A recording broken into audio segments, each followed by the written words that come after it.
There's been a long-standing idea in America about going to see a therapist. You go to see a therapist because something is wrong with you and that makes you crazy. If you have a problem that is not a broken bone or a bullet wound, you should just suck it up. What if I told you it was actually worth your time to see a therapist the same way you see any doctor regularly during the year? Your emotional well-being should be maintained the same way as healthy teeth or eyes, with inspection by a trained professional. In Canada, there is a movement called Bell Let's Talk that comes around on the 27th of January. The purpose of this is to downplay the stigma of being crazy or isolated due to one's mental illness. The Bell Corporation seeks to create responsibility for maintaining mental health the same as physical health. Eric Wendler from the Huffington Post talks about maintaining mental health and if you were to miss a healthy eating breakfast, and then you would compensate by eating a healthy lunch later on. But what happens when you miss the opportunity to have a better mental state and then you forget about it later in the day? This leads into how to take care of one's mental state properly, and to be honest, most people do not know how to do this in America. This brings us back to awareness and understanding. In America, we have the mentality of just grinning and bearing our problems. I'll briefly discuss what therapy involves, the usefulness of therapy for people who do not need it, and finally the benefits one can receive from therapy.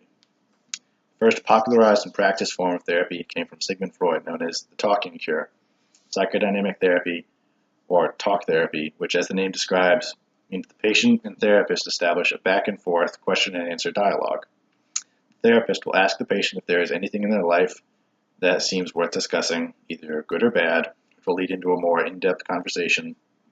The therapist will mostly listen, asking questions here and there to keep the patient talking, offering feedback as they see fit. The most important part of talk therapy is allowing the patient to facilitate their own conclusions. This means that the therapist does not tell them what to do. They simply give the patient all the pieces of the puzzle and ask them what they see before them. Therapy has been shown to help those with mental illnesses, obviously.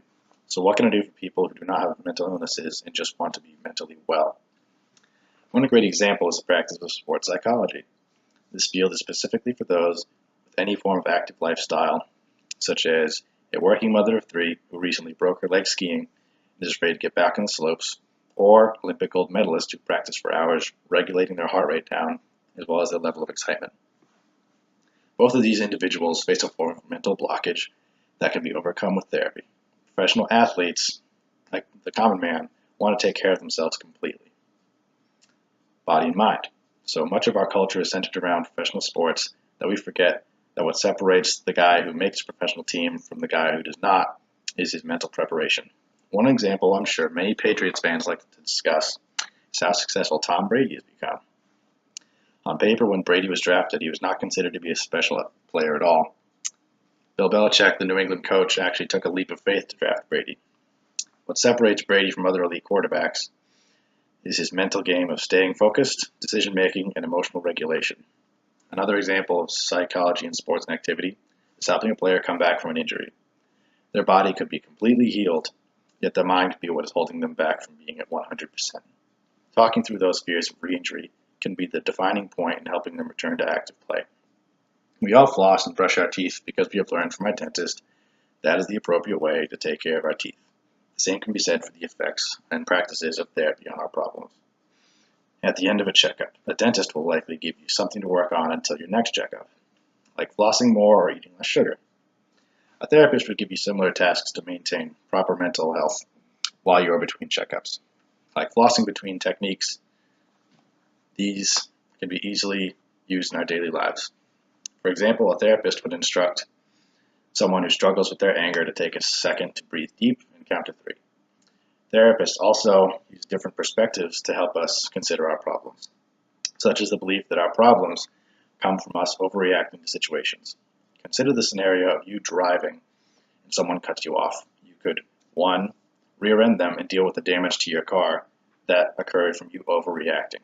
Or 2, you could let it go and do nothing and move on. By not reacting, you let the situation pass before it can escalate into a problem. These techniques can be carried with us well after therapy and well into future problems, whether we make therapy a regular practice or not.